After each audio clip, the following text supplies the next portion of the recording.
প্রত্যন্ত অঞ্চলের শ্বশুরবাড়ির গ্রামীণ জনপদের মানুষকে এতই আপন করেছেন চীনা নাগরিক চ্যাং নাং, যা দেখলে মনে হবে যুগ যুগ ধরে তিনি সবাইকে চিনেন। নিজের মনের মানুষ বাংলাদেশি তরুণীকে তিনি জীবনসঙ্গী হিসেবে আপন করে নিয়েছেন।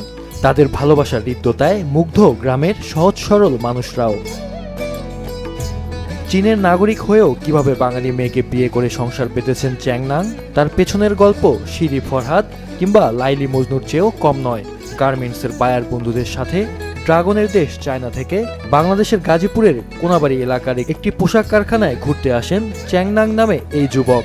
সেখানেই সিরাজগঞ্জের কাজীপুর উপজেলার অন্তরা খাতুনের সাথে দেখা হয়। প্রথম দেখাতেই চ্যাং নাং যেন তার শত বছরের পরিচিত মানুষকে খুঁজে পেয়েছিলেন। দিনে দিনে সম্পর্ক আরও প্রগাঢ় হয়। সিদ্ধান্ত নেন বিয়ে করে সারা জীবন একসঙ্গে থাকার। কিন্তু বাদশাদে চ্যাং নাং অমুসলিম, যা অন্তরার পরিবার কিছুতেই মেনে নেবেন না। সেজন্য ইসলাম ধর্ম গ্রহণ করেন চীনের যুবক চ্যাং নাং। নতুন নাম রাখেন সালমান স্বাধীন। শুধু তাই নয়, চ্যাং নাং জানতে পারেন অন্তরার আগে আরেকটি বিয়ে হয়েছিল, সেখানে ডিভোর্স হয়। সেই ঘরে 9 বছরের একটি কন্যা সন্তানও রয়েছে। সব জানার পরেও দুই পরিবারের সম্মতিক্রমে অন্তরা এবং সালমানের বিয়ে হয়। এখন তারা পরমানন্দে সময় কাটাচ্ছেন। অফিসে আরো চায়না কিছু লোক ছিল, তাদের সাথে উনি আসছিল মেবি কোনো একটা কাজের জন্য। তো আমাকে বলে যে রেস্টুরেন্টে যেতে হবে, রেস্টুরেন্টে একটু কথাবার্তা বলতে হবে। তো আমি রেস্টুরেন্টে যাই ওনাদের সাথে কাজের সূত্রে কথা বলার জন্য। তো এখানে যাওয়ার পর উনিও আসছিল বন্ধুদের সাথে।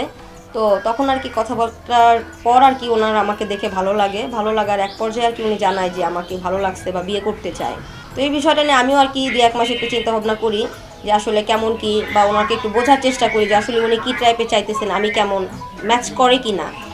তো তারপরে আমার যখন দেখি যে না ভালো লাগতেছে বা আসলে মিলেমিশে চলা যায়, তখন আর কি আমি বাড়িতে আমার মা বাবাকে এই বিষয়টা জানাই। আমি বিয়ে করে অনেক মানে ভালো আছি, সুখে আছি আর কি, খুবই ভালো আছি আমি এখন। আমি প্লাস আমার পরিবার, আমার বাচ্চা সবাই খুব ভালো আছে। চ্যাং নাং জানান তারা দুজনেই সুখে আছেন। বাকি জীবন একসঙ্গে কাটাতে প্রতিজ্ঞাবদ্ধ তারা। 第一次见面我就有一种非常心动的感觉，后来就深入了解，我们终于在一起。তার ভাষায় বলেছে, আপনারা যদি আমার কাছে এটা জানতে চান আমি কেন অন্তরার সাথে আছি, তো আমি প্রথমত এটাই বলবো অন্তরার সাথে আমি আমার প্রেমের টানে আছি। কারণ অন্তরার সাথে প্রথম দেখা হওয়ার পর ওকে আমার ভালো লাগছিল। তো ভালো লাগার সূত্র থেকেই আর কি আমি ঢাকাতে থেকে যাই অন্তরার সাথে কন্ট্যাক্ট করার জন্য বা ওকে বিয়ে করার জন্য। তো তারপর হচ্ছে চেষ্টার এক পর্যায়ে আমি সফল হই এবং অন্তরার পিতামাতা এবং আমার পিতামাতার সম্মতিতে আমরা মুসলিম ধর্ম অনুযায়ী আর কি বিয়ে করি। অন্তরার মা বাবা আত্মীয় স্বজনরা জানান ভিনদেশি হলেও তাদের মেয়ের জামাই গ্রামের মাটি ও মানুষকে খুবই আপন করে নিয়েছেন। অন্তরা এবং চ্যাং নাংকে ঘিরে এলাকাবাসীরও আগ্রহ যেন কম নয়। সবাই দল বেঁধে দেখতে আসে ভিনদেশি জামাইকে। আমার কাছে অনেক ভালো লাগতেছে, কারণ আমার মেয়ে ভিনদেশি একটা ছেলে, ভালো লাগছে ভিনদেশি ছেলে, সে আমার মেয়ের পছন্দ করে সে চলে এসেছে।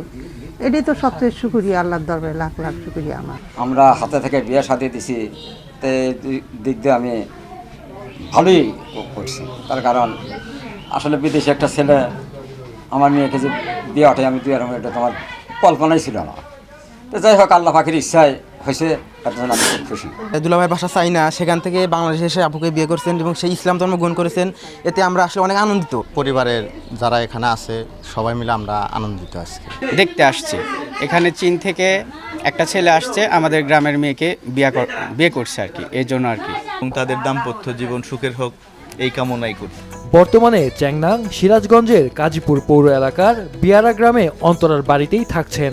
ভিসা প্রসেসিং শেষে স্বামী স্ত্রী দুইজনেই চলে যাবেন চায়নার হুনান শহরে। মাহফুজুল হাসান, মাছরাঙা নিউজ ডেস্ক।